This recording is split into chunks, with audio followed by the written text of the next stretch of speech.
Meu nome é Letícia Graton. Meu nome é Isabela Graton. E você está escutando Pessoal é Político. You have to expect that there are going to be such Dans l'ensemble, ça ne va pas bien du tout pour les femmes. We have to find some way to keep the rapists off the street.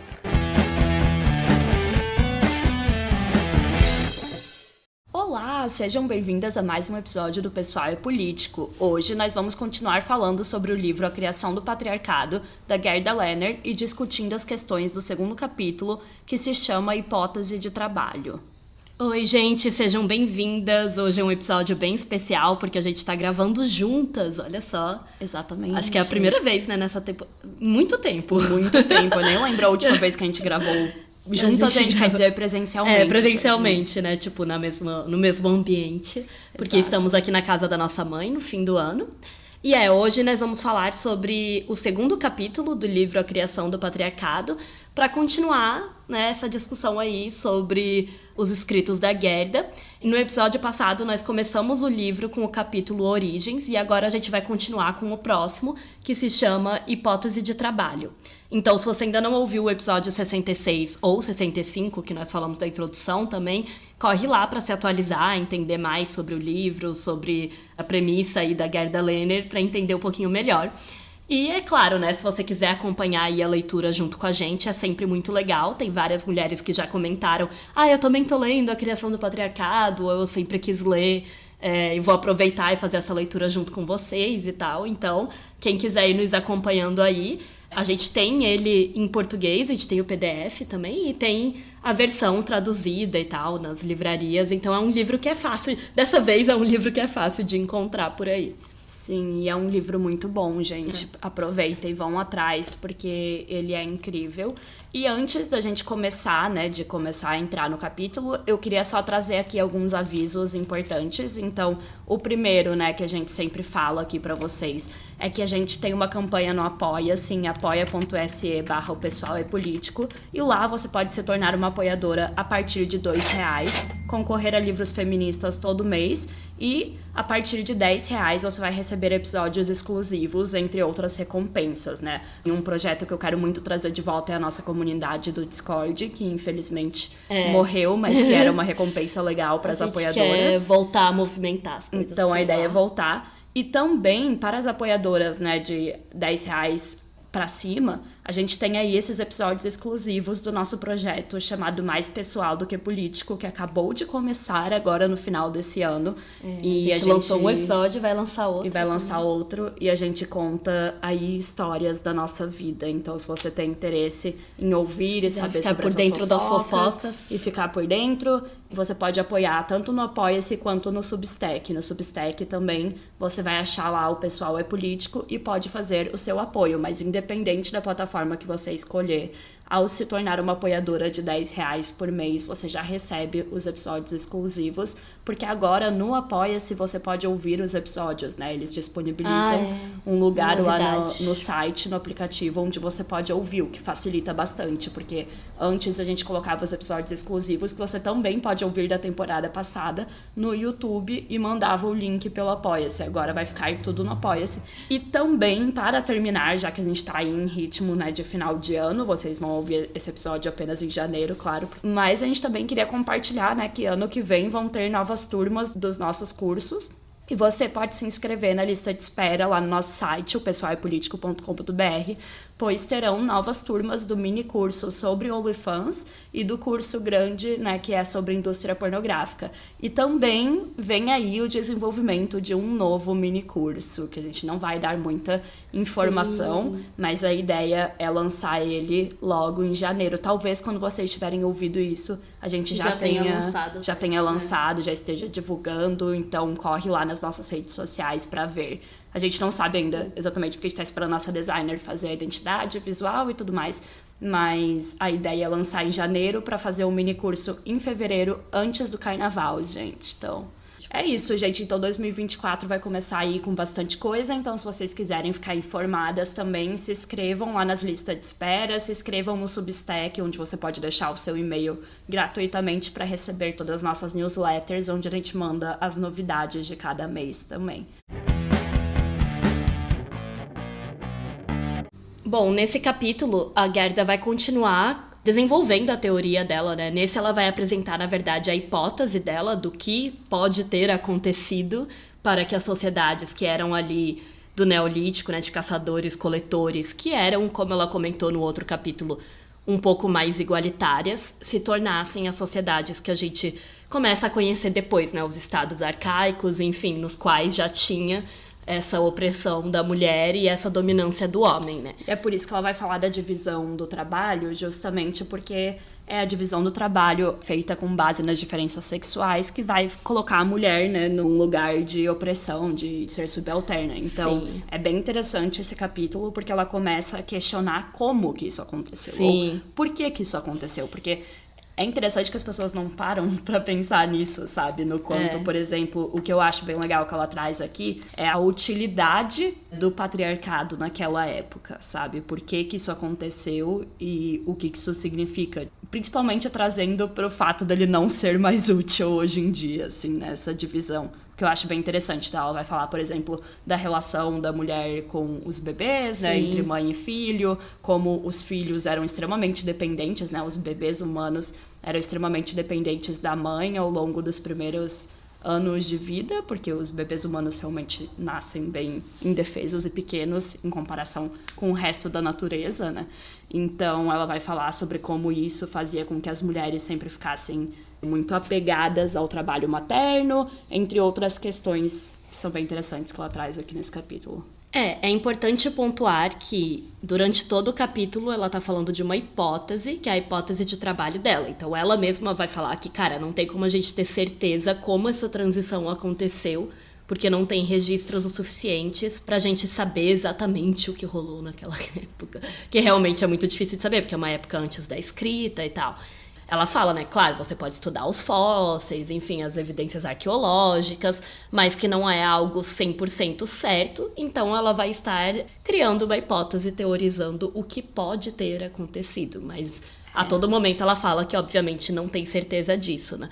E aí, primeiro, ela vai pontuar a mesma coisa que ela já tinha falado no outro capítulo, sobre como as mulheres não são vítimas passivas da história, né? Isso é um ponto que ela traz bastante no livro todo, que é a gente entender as mulheres como agentes da história, assim como os homens. Então, não cair naquele pensamento bem clássico de que os homens fizeram tudo e as mulheres ficaram ali paradinhas e foram apenas vítimas e do nada elas foram oprimidas e elas não tiveram nenhum envolvimento com nada disso, né? Então, na página 65, ela começa o capítulo falando: a suposição básica com a qual devemos começar qualquer teoria sobre o passado é a de que homens e mulheres construíram a civilização em conjunto. Perguntamos como homens e mulheres, na criação da sociedade e na construção do que chamamos de civilização ocidental, chegaram à situação atual. Quando abandonamos o conceito de mulheres como vítimas históricas, influenciadas por homens violentos, forças inexplicáveis e instituições da sociedade, devemos explicar o enigma central, a participação da mulher na construção do sistema que a subjuga. Sugiro que abandonar a busca por um passado empoderador, a busca pelo matriarcado, que nós já citamos várias vezes no episódio passado também, seja o primeiro passo na direção certa. A criação de mitos compensatórios do passado distante das mulheres não as emancipará nem no presente nem no futuro.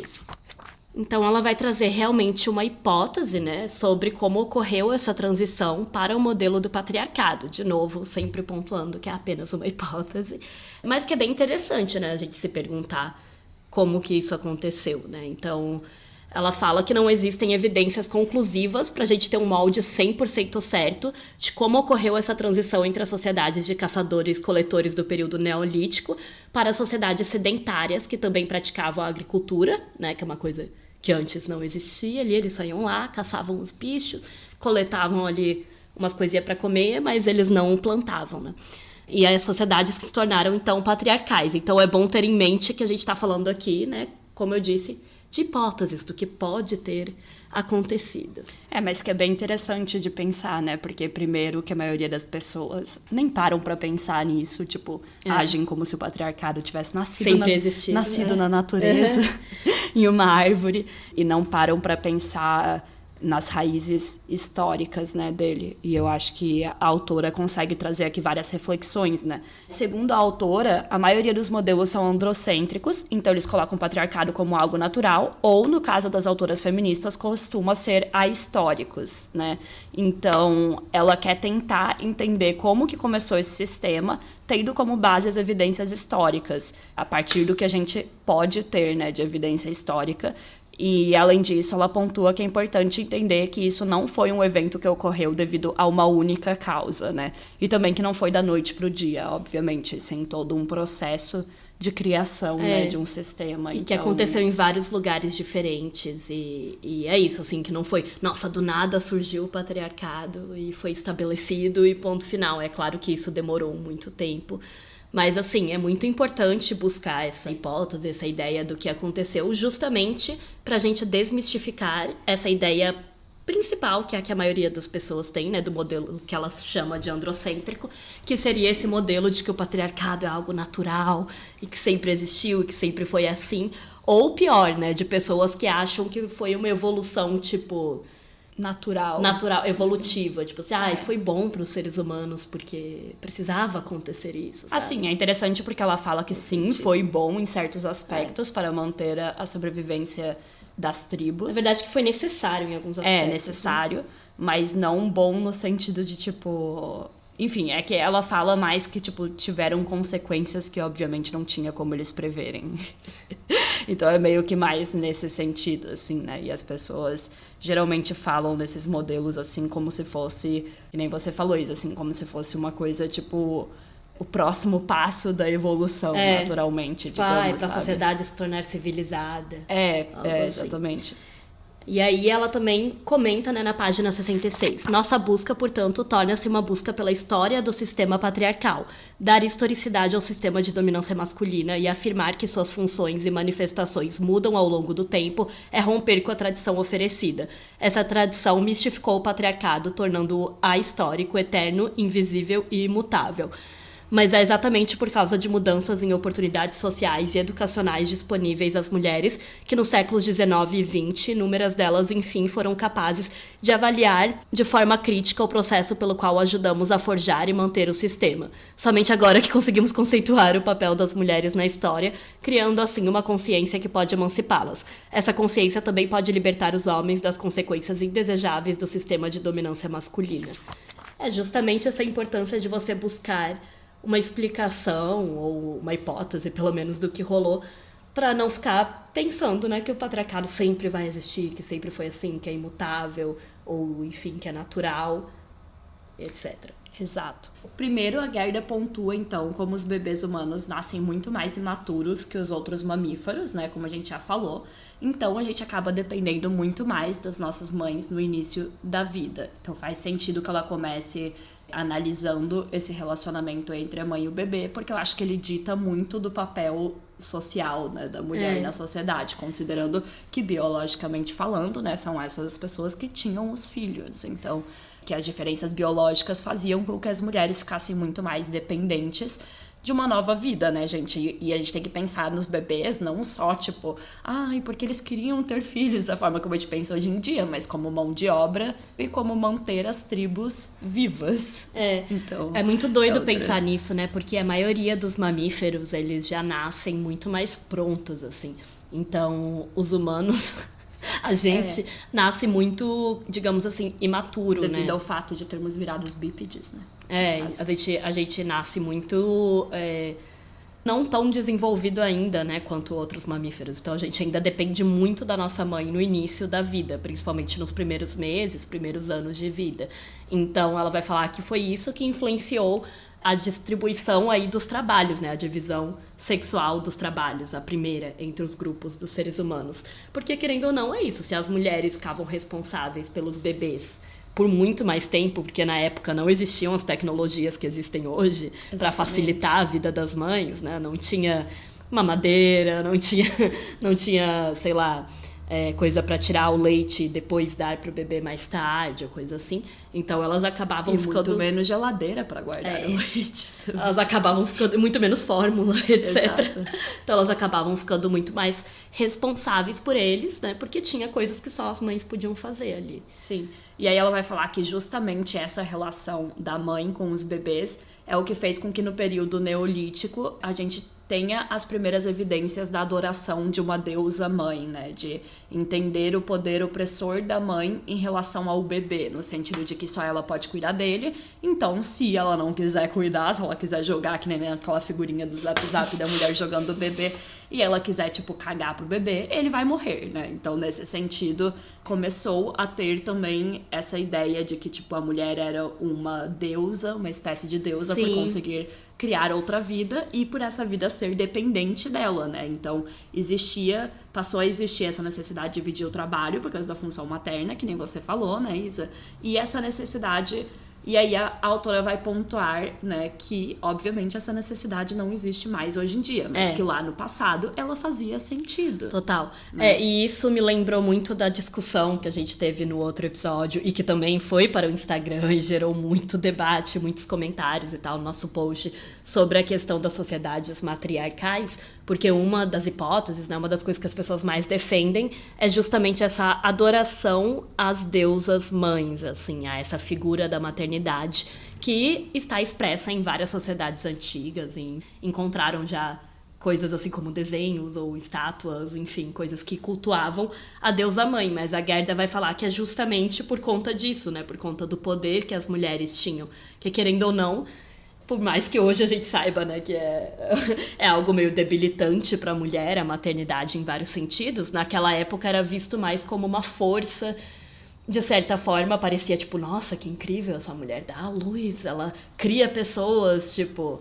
Até porque as pessoas não entendiam como funcionava, né, a procriação. Então elas não entendiam que, por exemplo, o homem tinha um papel ali também na criação do filho, porque, né, gerava ali na barriga da mulher, e aí ela dava à luz e eles achavam que a mãe era a única, o que explica também a ideia do sistema matrilinear, né, não tinha como saber quem era o pai de cada bebê. Exato. Então a mãe tinha muito mais poder nesse sentido. Ela vai falar bastante disso depois no sentido de quando...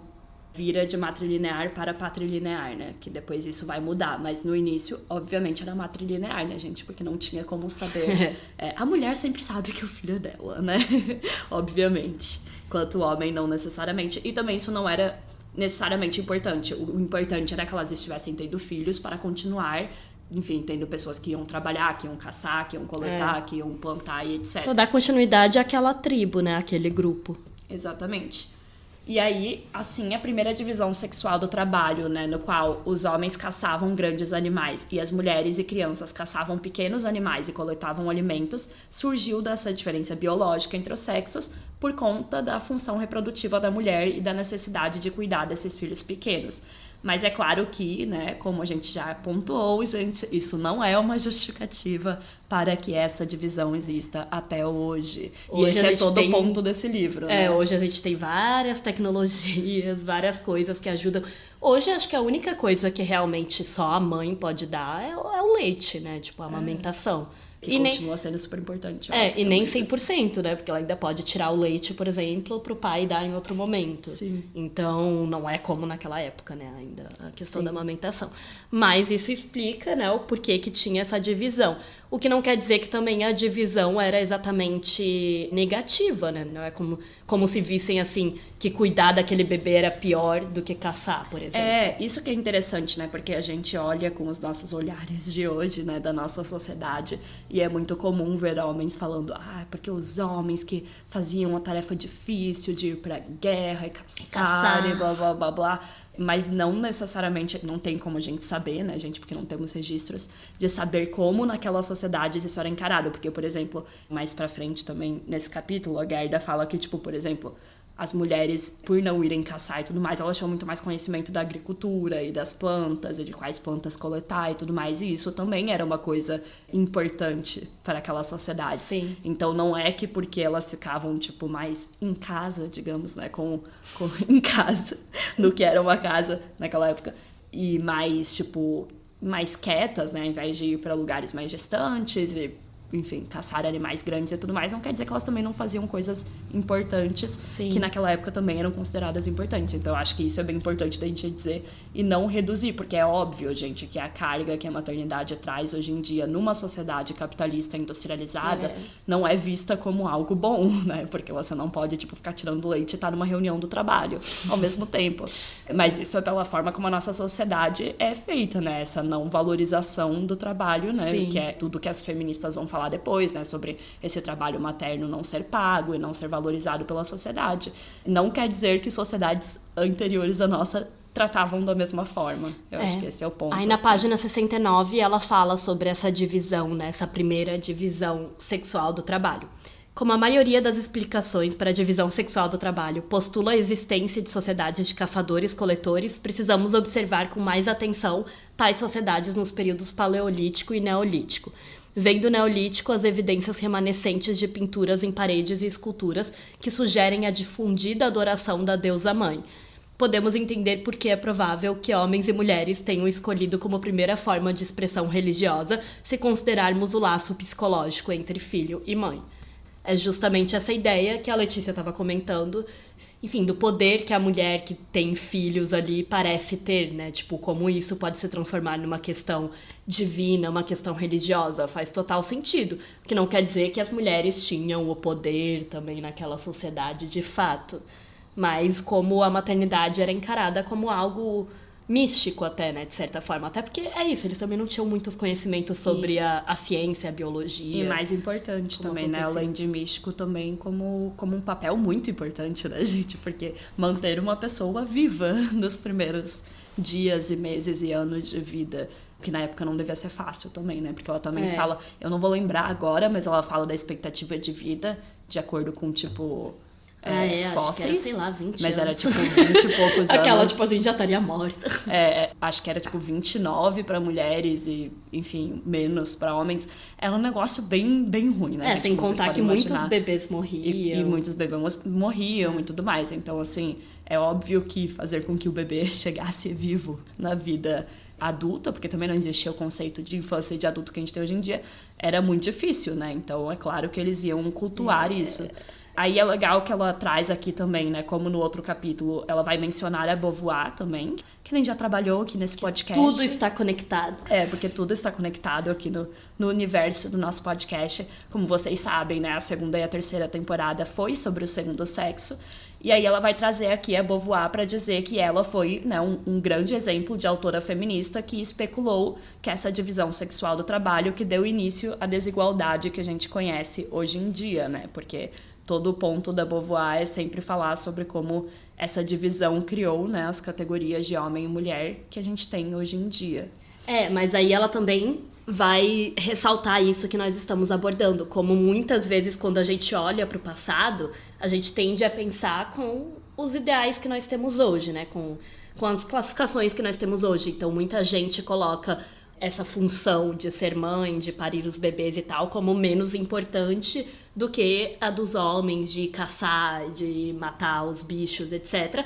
Mas não necessariamente era assim, né? Então, ela vai pontuar que a Simone, por exemplo, coloca isso como o que causou a desigualdade entre homens e mulheres, mas que não necessariamente isso precisava causar, porque poderia ser visto como duas funções complementares. Que isso, né? por si só, não é o suficiente. Eu acho que esse é o ponto. É claro que ela também não age como se não fosse importante, né? A hipótese e a teoria que a Simone traz, é claro que é, mas ela vai chamar de insuficiente para explicar, digamos, né, a desigualdade, porque se fosse isso por si só, tipo, ela vai trazer aqui várias outras questões, trazendo esse olhar da história, né, de uma historiadora, que eu acho que é bem legal, e que pra gente também é interessante, porque também faz com que a gente questione outras autoras que a gente já leu, né.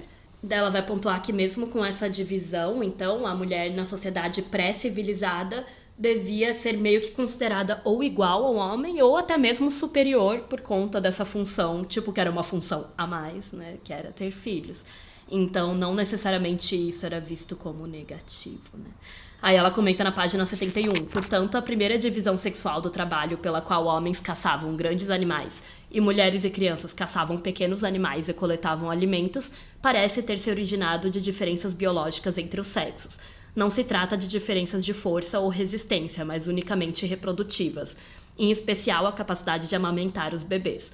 Posto isso, quero enfatizar que minha aceitação de uma explicação biológica só é aplicável aos primeiros estágios do desenvolvimento humano e não significa que a divisão sexual do trabalho ocorrida depois, com base na maternidade, seja natural. Pelo contrário, mostrarei que a dominância masculina é um fenômeno histórico porque surgiu de um fato biologicamente determinado e tornou-se uma estrutura criada e reforçada em termos culturais ao longo do tempo.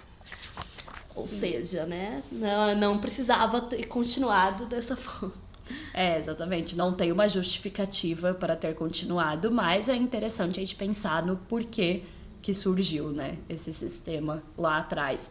Então ela vai trazer explicações também das teóricas feministas, né, ao longo dos anos, que também é bem interessante, como a gente já mencionou a Beauvoir. Então ela vai falar assim que essas teóricas também tentaram, obviamente, encontrar a origem da opressão das mulheres, né?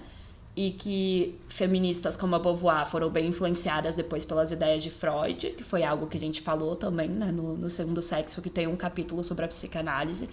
Aí ela traz que a Susan Brown Miller vê a capacidade que o homem tem de estuprar mulheres como motivo da dominância, que é nesse sentido, né, de que, obviamente, por poder violentar a mulher, eles teriam se tornado dominantes. A Elizabeth Fisher argumenta que a domesticação de animais ensinou aos homens o papel da procriação e deu a ideia de estuprar mulheres, o que é uma hipótese interessante, faz sentido, mas depois ela vai refutar com base em dados históricos, falando que não foi assim, não foi porque eles olharam, né, para a criação de animais que eles tiveram essa ideia, mas que, enfim, foi uma das teorias que as feministas trouxeram e que a Mary O'Brien criou uma explicação elaborada com base na necessidade do homem compensar o fato dele não dar à luz. Então é mais ou menos o que a gente estava falando, né, deles entenderem isso como um poder, como algo místico. Só que algumas teóricas argumentam que por conta disso os homens quiseram dominar as mulheres porque eles ficaram revoltados porque eles não podiam fazer isso.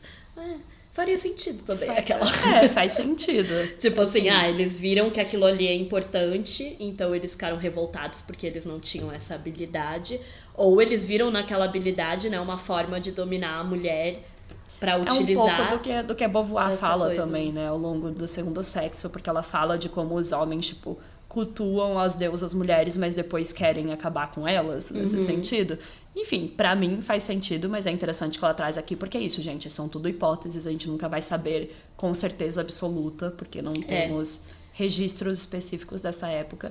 Mas eu acho que considerando, né, que existia essa adoração pela deusa mulher e tudo mais, e que depois isso foi usado contra mulheres... Poderia ser um recalque dos homens. Faria sentido. É tipo isso. Mas ela vai pontuar que todas essas explicações pecam por ser de causa única. Então todas essas autoras tentaram falar, a opressão das mulheres começou por conta de X. E a Gerda vai falar, cara, não tem como você encontrar uma hipótese com uma só causa, tipo, foi só por conta disso. Ela acha que é uma questão muito mais complexa, que envolve várias variáveis, sabe, várias coisas.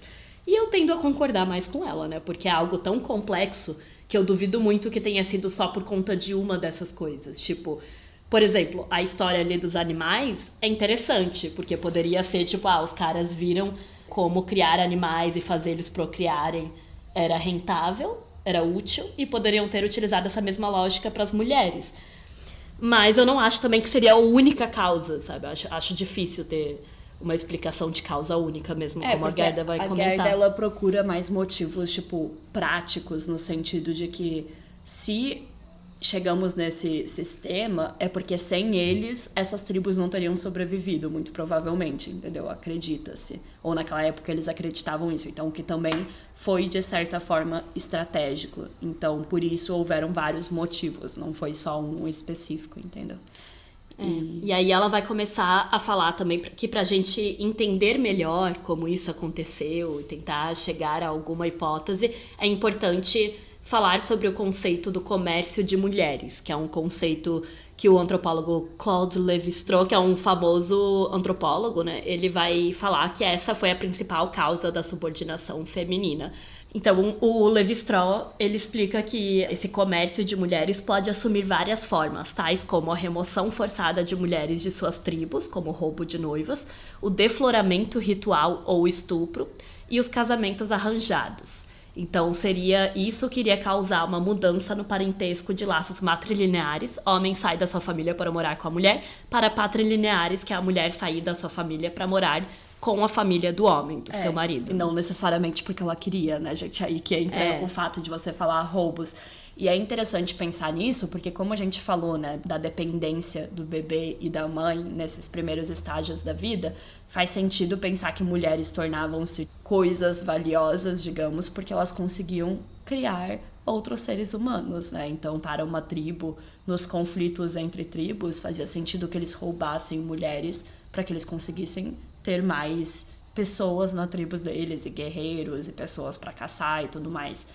Nesse sentido, a Gerda analisa por que as mulheres eram comercializadas e não os homens, né?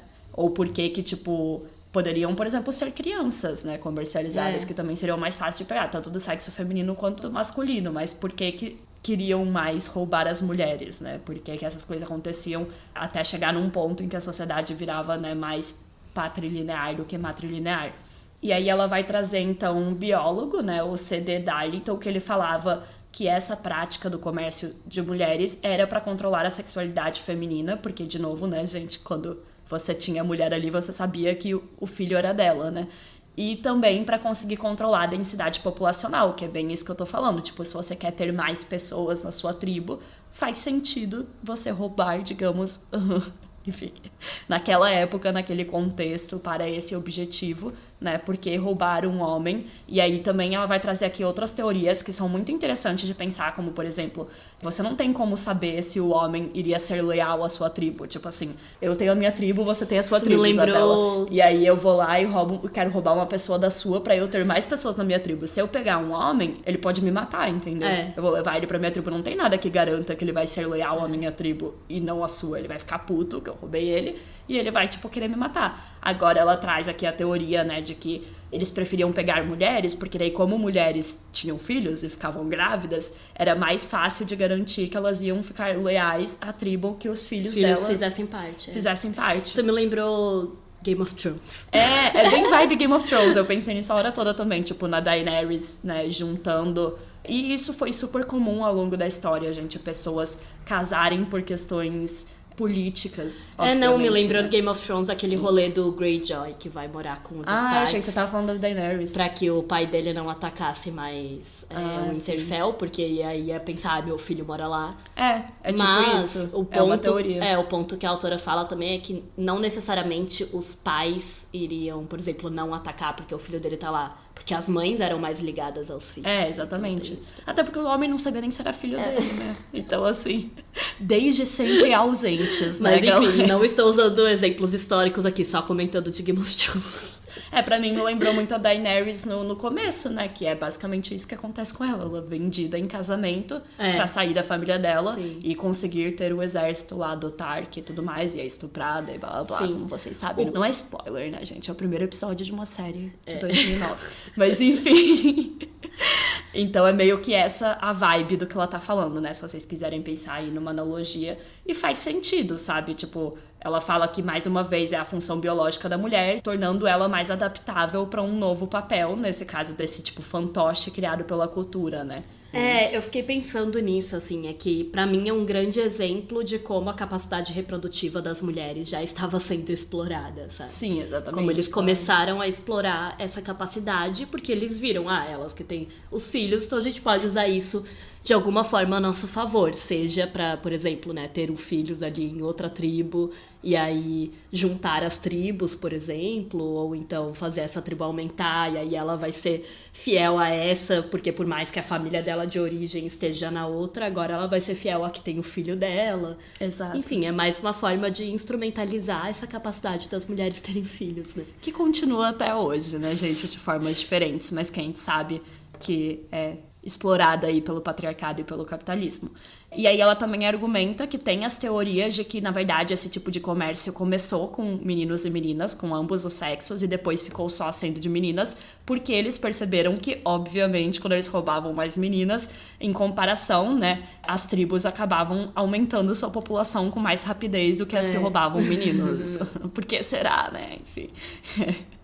E aí essas crianças também eram vistas como força de trabalho, gente. Então não era apenas a capacidade reprodutiva da mulher que era explorada, mas claro que também as crianças, porque daí é isso, né? Eu acho que também tem a questão de, tipo, roubar quando é criança pra inserir na sua tribo e daí mais pra frente explorar a mão de obra, né? De trabalho. Que é basicamente isso, mas não que obviamente tenha acontecido de uma forma consciente, é olhando agora pra trás e analisando como deve ter ocorrido, sabe? Aos poucos eles percebiam, nossa, quando a gente rouba mais mulheres, a gente acaba tendo mais pessoas na nossa tribo, né? Mais meninas, então... porque é isso, aos elas também podem ter mais filhos e aumentar o número de pessoas ali. E um ponto que a Gerda vai trazer é que na época você precisava que as mulheres tivessem muitos filhos. Porque como as pessoas viviam pouco e como muitos bebês morriam, era necessário que elas tivessem muitas gestações, né? Maluquice. Que passasse basicamente a vida inteira, né? Tipo, a partir do momento em que elas podiam ter filhos, né? Biologicamente falando, que elas ficassem sempre grávidas. Então, era, obviamente, uma gravidez atrás da outra pra conseguir que as tribos sobrevivessem, sabe? E aí ela vai começar a falar sobre também o desenvolvimento da propriedade privada, que é algo que o Engels vai comentar muito, né? E ele vai pontuar como a origem da opressão feminina no livro dele, né? O desenvolvimento das coisas mesmo, tipo, dos caras terem uma terra, né? Deles mesmos, pra chamar deles tanto terras quanto animais, enfim. Quando as sociedades começaram a se estruturar mais dessa forma, deixaram de ser essas sociedades nômades. E ela vai falar que na mesma época em que a caça e a coleta, horticultura deram lugar à agricultura, o sistema de parentesco mudou de matrilinear para patrilinear e a propriedade privada também se desenvolveu. Existe, como já vimos, discordância sobre a sequência de eventos. Engels e seus seguidores acham que a propriedade privada veio antes. Porque é isso, ele acha que foi a propriedade privada que deu origem à opressão das mulheres, né, causando a grande derrota histórica do sexo feminino. Já o Lévi-Strauss e um outro autor que ela vai citar, que é o Claude Meillassoux, acreditam que foi pelo comércio de mulheres que a propriedade privada acabou sendo criada. Então, né, existe muito debate aí sobre isso. E o Meillassoux oferece uma descrição detalhada do estágio de transição. Ele argumenta que a vulnerabilidade biológica das mulheres no parto fez as tribos buscarem mais mulheres de outros grupos e que essa tendência ao roubo de mulheres levou a constantes conflitos intertribais. No processo surgiu a cultura do guerreiro, que é essa cultura de valorizar, né, o cara guerreiro das tribos. Não sendo mais só valorizado, por exemplo, a mulher por ter filhos, né? E que outra consequência desse roubo de mulheres é que as mulheres conquistadas eram protegidas pelos homens que as haviam conquistado ou por toda a tribo conquistadora. Como resultado, as mulheres eram consideradas bens, coisas, né? Então elas foram transformadas aí em coisas, enquanto os homens as reificavam porque as conquistaram e protegeram. A capacidade reprodutiva das mulheres é reconhecida primeiro como um recurso da tribo e depois, conforme se desenvolveram as elites dominantes, é adquirida como propriedade de um grupo aparentado específico. Isso é bem interessante, porque questiona, é isso que a Gerda fala, né? Enquanto alguns autores, que nem o Engels e Marx, enfim, e toda a teoria marxista, vão falar que primeiro veio a propriedade privada para daí ter a derrota das mulheres, esse outro autor que ela traz aqui, francês, né? Ele fala que é o contrário, que primeiro foi o roubo de mulheres e daí criou-se a propriedade privada. O Meillassoux, ele subverte, então, a ideia do Engels, né? Falando que o controle da sexualidade feminina veio antes da propriedade privada, que foi isso que causou, né, a criação da propriedade privada. Então ela vai comentar que a obra do Meillassoux cria novas perspectivas no debate sobre as origens, porém que ele ainda tem uma visão bem androcêntrica, no qual as mulheres representam apenas vítimas passivas, que é justamente o que a Gerda está sempre criticando, né? Então ela vai comentar sobre esse autor, falando que ele é muito importante, mas também, como sempre, tendo uma visão crítica, falando que não é como se ele estivesse 100% correto, mas que é interessante como ele meio que pega a ideia do Engels e subverte a ordem das coisas, né? Sim. E é interessante, mas é isso. A Gerda é sempre muito crítica de pessoas que colocam só mulheres nesse lugar de passividade, apesar de fazer sentido imaginar, né, que primeiro teve essa exploração, né, da capacidade reprodutiva feminina. Ela vai criticar esse autor por isso. Mas foi interessante, é interessante saber que existe essa teoria, né? Então, a Gerda vai comentar justamente sobre como a capacidade reprodutiva das mulheres passa a ser utilizada por essas tribos, né? E como isso ocorre com o desenvolvimento da agricultura também, porque até então esses grupos não estavam plantando, né? Não estavam desenvolvendo a agricultura, era só caçando e coletando ali os alimentos. E aí ela vai pontuar que acaba se tornando ainda mais importante essa função reprodutiva, justamente porque com a agricultura ali eles precisavam mais de mão de obra, né? Então eles precisavam de mais crianças. Mais crianças trabalhando, mais pessoas trabalhando no geral, né? Na época nem existia o conceito de criança, obviamente. Então, para fazer a colheita, para plantar, para fazer tudo isso, né, as pessoas acabaram se tornando ali sedentárias, se fixaram num lugar. E aí, obviamente, você também precisava de mais pessoas nas suas tribos, nos seus grupos, né? Ela vai falar justamente sobre como essa prática econômica da agricultura reforçou o controle dos homens sobre os descendentes, né? Então, levou à criação da propriedade privada também, né? Então, os homens também passaram a ter, por exemplo, uma terra, né? Onde eles podiam cultivar. Eu ia falar isso, que tá tudo relacionado com a propriedade privada, né, gente? Porque no momento em que você passa a plantar em uma terra, você passa a ter o resultado daquele plantio e aí também começa a ter mais do que você consome. Então, antes, na caça e na coleta, era muito, tipo, para aquele momento e não para guardar, digamos, né? Para ter um excedente da sua produção. E aí faz sentido que a mão de obra, né? De trabalho, a mão de obra e das pessoas, no geral, tenha se tornado mais importante e mais valorizada, Também né? faz sentido que, então, por isso as mulheres que eram comercializadas, né, entre as tribos, as mulheres que eram vendidas. Que legal, né? Comércio de mulheres, galera. Começou aí por conta da sua capacidade reprodutiva, né? E aí a autora também vai pontuar que os homens tinham mais tempo livre. Sim. Sim, desde lá, obviamente, eles já tinham mais tempo livre porque eles não tinham que gastar todo esse tempo cuidando das crianças, amamentando, etc. Não que seja uma justificativa hoje, gente. Hoje eles têm mais tempo livre porque eles não fazem as tarefas de casa. É diferente. E não cuidam dos filhos. Mas naquela época, obviamente, faz muito sentido, né? Se você pensa em toda a questão biológica, já que eles não ficavam engravidando e parindo o ano todo, né? Enfim, entre engravidar e parir, eles acabavam tendo muito mais tempo livre. Ela fala que presume-se que o homem podia usar o novo tempo livre para desenvolver suas habilidades artesanais e iniciar rituais para aumentar seu poder e influenciar e controlar os ascendentes das plantações para onde eles iam. O que faz muito sentido, né? Porque aí também significa que eles iam aumentando o poder político, digamos, nas sociedades, né? Poder político e social, e aí tem toda a questão também, né, de serem valorizados como guerreiros e tudo mais, então, e tudo isso tá ligado com a agricultura.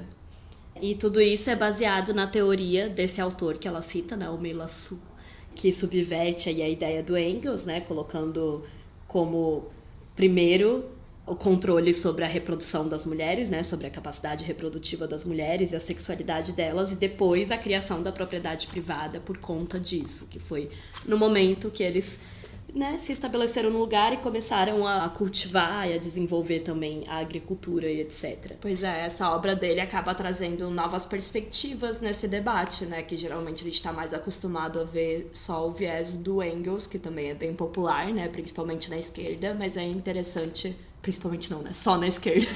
Desculpa, gente. Acho que a galera da direita não tá citando muito Engels e Marx. Mas, obviamente, você sempre vai ouvir de pessoas de esquerda, né? Falarem que a propriedade privada... Enfim, vamos falar de toda essa teoria do Engels, né? Que primeiro começou a propriedade privada e depois veio a submissão das mulheres. Mas essa não é a única teoria que existe, gente. E eu acho que é interessante a gente ter esse viés, porque o que difere uma vertente do feminismo da outra é justamente entender a origem da opressão das mulheres, né? E aí a Gerda traz aqui toda essa questão da biologia da mulher sendo explorada desde o início dos tempos. Aí depois ela vai citar um outro autor. Sim, gente, ela cita muitas teorias, muitos autores e autoras. Por isso que é difícil de acompanhar. E ela vai fazendo isso num texto corrido, então não é como se fosse, tipo, por tópicos pra cada autor, tá, gente? A gente, obviamente, separa aqui em tópicos, mas ao longo do capítulo ela vai só comparando e, enfim, trazendo a teoria de cada um. É bem legal, é bem interessante, mas é isso, né, pra acompanhar. É porque realmente. como ela tá tentando formular uma hipótese, faz sentido ela falar de todas as teorias que existem, não todas, né, claro, do mundo, mas de várias teorias que existem, pra gente tentar entender melhor, né, mas a gente sabe que é confuso. Eu mesma fico meio perdida, porque ela fala de vários autores que às vezes você não ouviu falar, que não são tão famosos quanto Engels, por exemplo, né? Por exemplo, esse Meila Sul, eu nunca tinha ouvido falar. Exatamente, também não. Talvez, sei lá, pessoas da antropologia já tenham lido e tal. Provavelmente. E aí ela também vai citar um outro antropólogo, que é o dinamarquês Peter Ebbe, que ele vai falar sobre as evidências aí do Meila Sul e vai comentar sobre como o Meila Sul se baseou principalmente na Europa, né? No modelo europeu, envolvendo a interação entre atividades de horticultura e pecuária em exemplos de indígenas das planícies da América do Sul. Mas aí o Ebbe, ele cita outros casos, como os de tribos de caçadores da Austrália ou dos iroqueses, que são indígenas norte-americanos, e também esses indígenas da Austrália, né, tribos de caçadores da Austrália, para falar sobre outras perspectivas, outros exemplos, onde, por exemplo, não teve a horticultura, não teve o desenvolvimento da agricultura, e que não recorreram à dominância masculina, né? Então ele vai falar de outras perspectivas, mas ao mesmo tempo ele conclui que sim, o principal foi o uso da capacidade reprodutiva das mulheres, né? Então a primeira apropriação da propriedade privada é a apropriação do trabalho das mulheres enquanto reprodutoras, enquanto pessoas que davam à luz, né? Então, na página 83, ela cita esse cara, né, o Ebbe, falando que o Ebbe conclui: a conexão entre a reificação de mulheres de um lado e o Estado e a propriedade privada do outro é o exato oposto do que Engels e seus seguidores propõem. Sem a reificação de mulheres como característica socioestrutural historicamente determinada, a origem da propriedade privada e do Estado permanecerá inexplicável. Então ele, assim como Meila Sul, fala que foi primeiro essa reificação das mulheres, né? Essa questão de transformar as mulheres em coisa e essa apropriação da capacidade reprodutiva delas, né? Sim. Então, se a gente seguir aí o argumento de Ebbe, né, como a autora vai comentar, que eu considero persuasivo, devemos concluir que, durante a revolução da agricultura, a exploração de trabalho humano e a exploração sexual de mulheres se uniram de forma inextricável. Exato, porque claro que você não podia ter um sem ter o outro, né, gente? Tipo, você tinha que ter essa dominação da sexualidade da mulher pra saber quando que ela ia ter filho. Então, eu acho que é uma hipótese que faz bastante sentido, né, que a Gerda vai trazer aqui. E é interessante ter essas outras ideias, né, desses autores, assim, porque eu também não conhecia. Então, esse capítulo é bem curioso pra pensar nisso, né? O que veio primeiro, né? Aquela coisa meio a galinha ou o ovo, né? Quando as pessoas ficam tentando discutir em relação ao patriarcado e ao capitalismo. E aí a autora vai pontuar que justamente ela mostra como as mulheres acabaram concordando com essa divisão sexual do trabalho, né, e que colocou elas em desvantagem, mas é óbvio que elas não pararam para pensar nisso na época. Nossa, claro, isso vai ter as consequências da criação do patriarcado, é assim que os homens vão começar a nos dominar. Claro que não. E lá pra frente, em 2020 e pouco, a gente vai ter que estar fazendo podcast para falar sobre isso. Porra, né, velho? A gente não teria que ter todo esse trabalho. Exato. Enfim. Se essas mulheres na época não tivessem contribuído com isso, né? Mas, como a própria Gerda fala, né? A história dos seres humanos e da criação das sociedades, e, enfim, das tribos, das organizações, posteriormente dos estados e tal, é tudo tentativa de sobrevivência. E é exaustivo, né, gente? Nossa, toda vez que eu leio essas coisas, eu fico tipo, caralho, eles tinham que querer muito ficar vivos. E pra quê?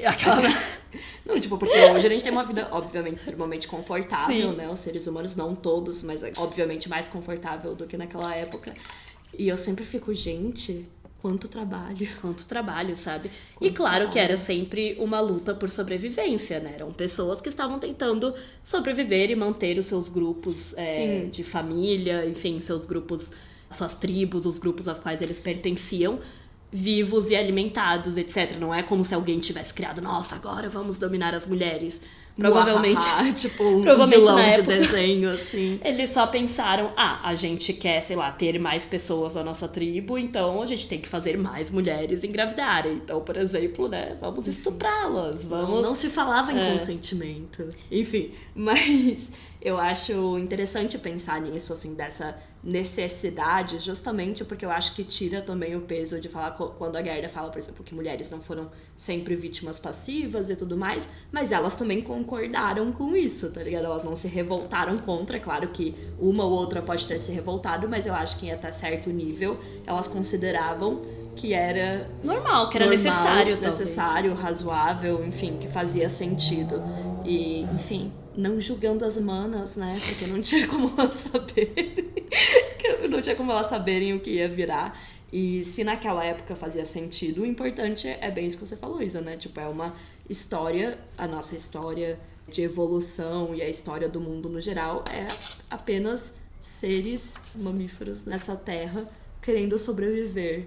Então faz sentido que o patriarcado tenha surgido disso e não de um plano maligno de vilões de desenho se juntando. E que é uma questão super complexa, assim. né? Que é o que a Gerda sempre vai comentar. Não existe uma solução única, não existe uma causa única, porque é algo bem complicado, né? Então ela vai finalizar o capítulo falando que com essas teorias do Melassu e do Hebb, a gente sai do campo da especulação puramente teórica para considerar as provas também dos dados antropológicos das sociedades primitivas do tempo histórico. Então a gente leva em consideração essas evidências materiais. E é um viés novo, né? Porque, por exemplo, a gente já falou aqui da Simone de Beauvoir e de outras teóricas sobre esse mesmo assunto, mas ela vai dizer que essas teorias não são suficientes, né? Sim. Como a gente já falou, para explicar a criação do patriarcado. E aqui ela propõe que a gente consiga olhar para evidências sólidas, né, dessa transição. Mas ela também... Para entender o que levou de uma sociedade para outra de uma forma muito mais... Enfim, eu acho que olhando mais para fatos históricos mesmo, né? Mas ela vai falar que a gente não pode apresentar evidências sólidas dessas transições pré-históricas, senão por inferência e comparação com o que sabemos. Então, essa hipótese explicativa que ela criou nesse capítulo, né? O capítulo é focado nela abordar a sua hipótese, mas que ela vai depois comparar com evidências históricas em outros pontos, que ela vai passar o resto do livro, né? Trazendo e construindo em cima dessa hipótese, né? Então, na página 84, ela finaliza o capítulo dizendo: há poucos fatos dos quais podemos ter certeza com base em evidências arqueológicas. Em algum momento durante a Revolução da Agricultura, sociedades relativamente igualitárias, com divisão sexual do trabalho baseada em necessidade biológica, deram espaço a sociedades mais estruturadas, nas quais eram comuns a propriedade privada e o comércio de mulheres com base no tabu do incesto e na exogamia. As primeiras sociedades eram muitas vezes matrilineares e matrilocais, enquanto as últimas sociedades sobreviventes eram, de modo predominante, patrilineares e patrilocais. Não existem evidências de um processo inverso, passando da patrilinearidade para a matrilinearidade. As sociedades mais complexas faziam a divisão do trabalho não mais com base apenas nas distinções biológicas, mas também em hierarquia e no poder de alguns homens sobre outros e todas as mulheres. Inúmeros acadêmicos concluíram que a mudança descrita aqui coincide com a formação dos estados arcaicos, por isso é com esse período que deve acabar a especulação teórica e começar a pesquisa histórica. Então, a partir do próximo capítulo, ela vai começar a falar sobre esses estados arcaicos, que aí são partes da história que a gente já tem mais... até aqui a hipótese, mais mas aí ela vai buscar mais fatos embasamento. históricos para tentar ver se a hipótese dela faz sentido. E para continuar desenvolvendo essa ideia, né, de como que aconteceu. Ok, depois que as sociedades se fixaram no lugar e se tornaram ali patrilineares, como que se desenvolveu a partir daí também a opressão das mulheres. Para conseguir entender por quê, né? Que é todo o ponto desse livro, que é, enfim, incrível, muito bom. Acho que principalmente para quem não é, né, da área da história ou da área da antropologia, assim... Ele traz muitas coisas, assim, é a minha primeira vez lendo, né? Você já leu uma vez, né, Isa? Eu tô lendo aos poucos também, junto aqui, né, com vocês. Eu leio e depois a gente faz o episódio e tal. E pra mim isso é muito interessante porque são autores que eu não tinha estudado, né, que eu não conhecia. Então, traz aí vários questionamentos. Também o fato dela focar bastante, né, obviamente nos dados históricos. É bem legal, assim, porque só teorizar por teorizar, tipo, que nem Simone de Beauvoir fez, com os conhecimentos que ela tinha na época, que obviamente não eram os mesmos que a Gerda já tinha, né, na época dela. Nos anos 80 Nos anos 80 e tal, mais pra frente. É importante e é interessante, mas também é legal trazer uma autora que questiona isso depois. E a gente sabe que esse começo do livro é bem confuso, eu entendo, e peço desculpas se vocês ainda estão confusos, porque esse capítulo é confuso, o primeiro também.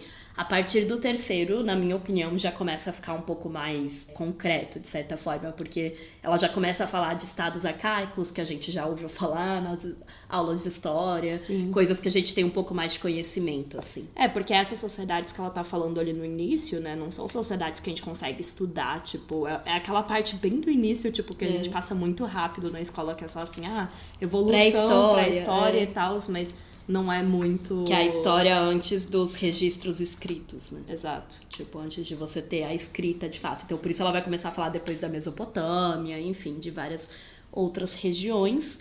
Então, vem aí, nos próximos episódios, a gente vai continuar a leitura da criação do patriarcado. E acho que é isso, gente. Espero que vocês tenham gostado do episódio de hoje. Esse episódio que nós estamos gravando aqui juntas, exato. No mesmo lugar. Depois de muito tempo. Nossa, eu realmente nem lembro qual foi a última vez, porque, enfim, obviamente, eu acho que as pessoas sabem disso, mas a gente mora em países diferentes. A Letícia tá em Portugal, eu tô aqui no Brasil. E cidades diferentes.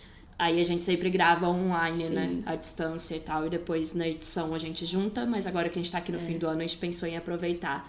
E é isso, eu espero que vocês tenham gostado. É bem isso que você falou, Isa. Eu acho que é um capítulo meio confuso nesse sentido, assim, porque também ela traz muitos conceitos, mas eu diria que o mais importante, com certeza, é a questão do comércio entre mulheres, né, esse conceito. E da apropriação da função reprodutiva das mulheres, né? Exatamente. E dessa apropriação, né, e do desenvolvimento da propriedade privada, e essa questão das sociedades matrilineares e patrilineares, que são conceitos bem importantes para entender daqui para frente, e como sempre, toda a questão da Gerda, que é mostrar que existiram motivos para o patriarcado ter surgido, né? Que não foi uma coisa encontrada, que brotou do nada.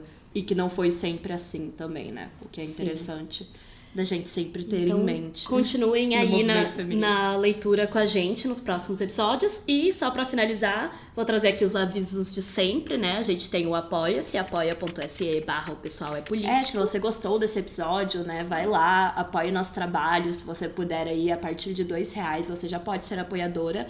E você pode também avaliar aqui no Spotify, se você estiver ouvindo no Spotify. Você pode avaliar e você pode deixar comentários pra deixar comentários naquela caixinha aqui do Spotify. Então, se quiserem deixar aí sua opinião, falar o que vocês estão achando dos episódios, do livro, enfim. Além disso, se você apoiar com R$10 ou mais, né, qualquer valor a partir de R$10, você também ganha os episódios especiais do nosso projeto Mais Pessoal que Político, no qual a gente fala sobre histórias das nossas vidas, né? Então a gente conta aí fofocas e a gente vai contando, né, pra vocês histórias de coisas que aconteceram e trazendo, claro, uma análise feminista de coisas que aconteceram com a gente, seja de histórias com amigas, com boys, enfim. É bem mais descontraído, né? A gente a gente não tá falando de livros nem nada assim. Então a gente fala da nossa vida e tá sendo legal, assim, tá bem no início desse projeto, mas se você tiver interesse, entre no nosso Substack também, o link tá lá no Instagram e você pode se tornar uma apoiadora e também se você apoiar no Apoia-se a partir de R$10, você também recebe, né, esses episódios exclusivos. E falando, né, sobre essa questão que agora o Spotify permite deixar comentários, né, a gente não tem como responder nele, não sei por que isso, mas enfim, o criador não pode responder, mas vocês podem deixar comentários lá e a gente recebe e eles ficam ali no episódio, ali no aplicativo, né. Então eu trouxe aqui os 3 comentários que a gente recebeu do episódio passado e eu pensei em sempre trazer, porque daí a gente consegue interagir um pouquinho com as pessoas, né, já que não dá pra gente responder ali no texto. A Marta falou, maravilhosa, estava ansiosa esperando esse episódio, eu só agradeço pelo trabalho que estão fazendo. A Júlia comentou, conhecia por cima só, muito obrigada por vocês fazerem esse trabalho e dissecarem esse livro tão importante para a história das mulheres. E uma outra pessoa que... um usuário estranho que não deixou seu nome, falou, amei o episódio, eu já tinha visto algo a respeito só no episódio antigo do podcast sobre a criação do patriarcado, porque eu tinha comentado se as pessoas já tinham ouvido falar, né, sobre essas visões que a gente apresentou no episódio anterior, né. A gente sempre pergunta lá, né, o que você achou do episódio e tal, mas eu acho que é interessante a gente trazer Perguntas específicas. Perguntas específicas, exato. E eu acho que é isso, Pessoas pessoal. 2024 está vindo aí, nós temos muitas novidades, tipo novas turmas dos nossos cursos, um novo mini curso sobre pornografia, né, sobre a indústria pornográfica. A gente vai, obviamente, continuar aqui a temporada até terminar o livro, né, da Gerda. Acho que é isso, continuar com mais pessoal que político, porque nós ainda temos muitas histórias para contar. E todos os dias estamos aí vivendo coisas novas. Infelizmente. Para fornecer mais conteúdo para vocês. Nunca vai deixar de ter, né, conteúdo suficiente para esse projeto. Mas, enfim, se vocês tiverem interesse, entrem lá para ver. A gente vai deixar os links também aqui na descrição do episódio, enfim, pra E tem vocês nossa verem newsletter e nos acompanhem nas redes sociais, como sempre, né? Principalmente lá no Instagram, que é onde a gente mais posta coisas. Sim, @o pessoal é político. Posta vídeos, posta as novidades, a gente vai anunciar lá quando tiver as novas turmas, né? É isso, galera. Obrigada por ouvirem até aqui. Boa leitura do livro pra quem está lendo. Obrigada por ouvirem até aqui e até o próximo episódio. Obrigada por acompanharem. Até o próximo.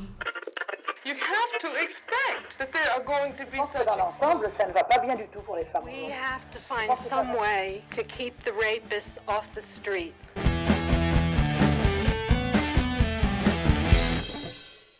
O Pessoal é Político é produzido e roteirizado por Isabela Graton e Letícia Graton. A trilha sonora é da Letícia Bergamin, a edição é feita pela Bárbara Rubira e a identidade visual foi desenvolvida pela Manuela Elon.